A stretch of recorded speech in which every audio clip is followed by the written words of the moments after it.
I watched Brave once, and what stuck with me wasn't anger or outrage, it was this dull, frustrating feeling that I just watched a very expensive movie about absolutely nothing new.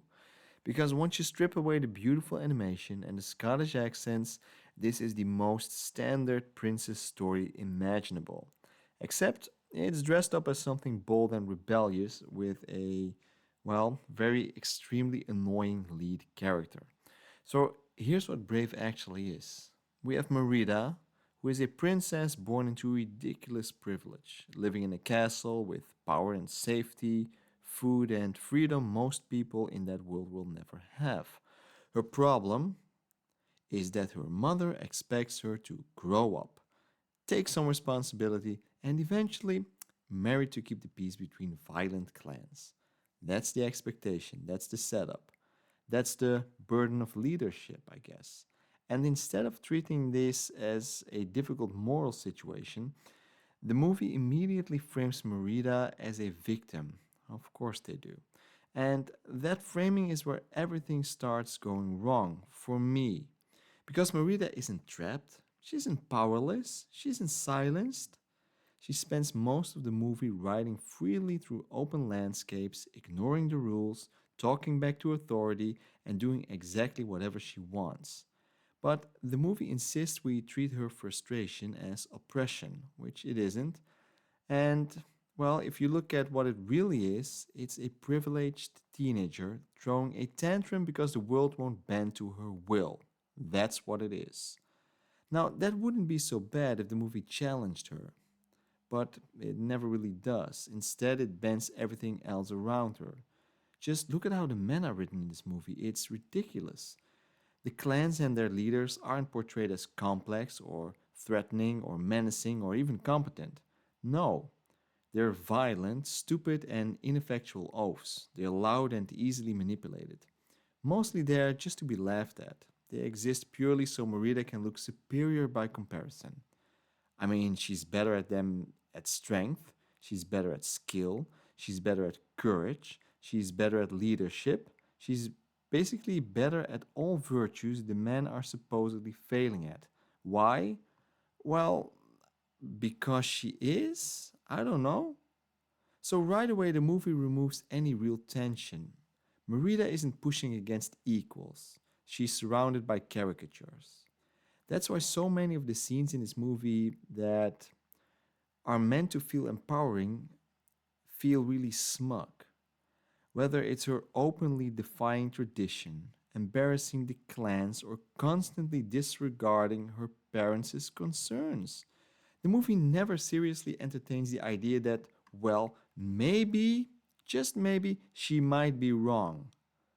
No, only that she might be a little bit reckless. That's what the movie refers to.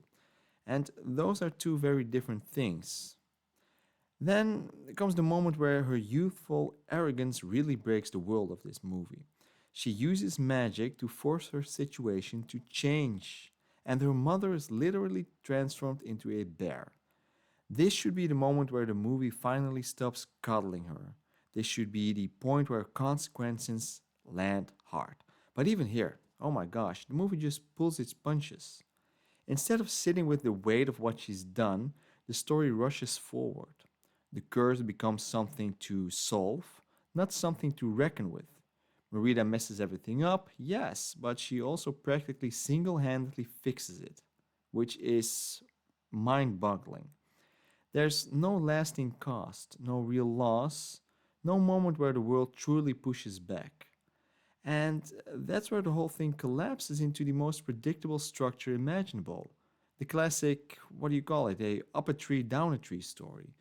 Merida rejects wisdom, causes a lot of chaos, learns, well, just enough, I guess, to undo some of the damage. But, well, she ends up where she started now, didn't she? Maybe a little bit smarter, maybe a little bit wiser, but that's about it. So, what's the point? The movie pretends this is a radical break from the princess formula, but it isn't. It's the usual story, just with more attitude and a lot less charm. There's no magic here in the emotional sense, no humor carrying the weight, no funny side character, no funny sidekick like the horse, for instance. No warmth balancing the message, just a lot of self-seriousness wrapped around a well very shallow arc, if you ask me. And that's what makes Brave so disappointing. Not that it has a strong female lead, I don't mind that. Not that it talks about independence, I don't mind that at all. But it does it so in the laziest possible way, by flattening everyone else, simplifying every conflict and presenting an immensely privileged character as misunderstood, well, as a misunderstood victim, really, while the world rearranges itself to prove her right, which is wrong. So by the time the movie ends, nothing has really changed.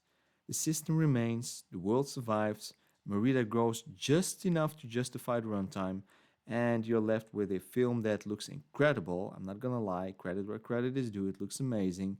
It sounds impressive, but it says almost nothing of substance, which is a shame because I really wanted to like this movie. I mean, we got medieval setting, we got all this cool stuff, but the movie really doesn't do much with it.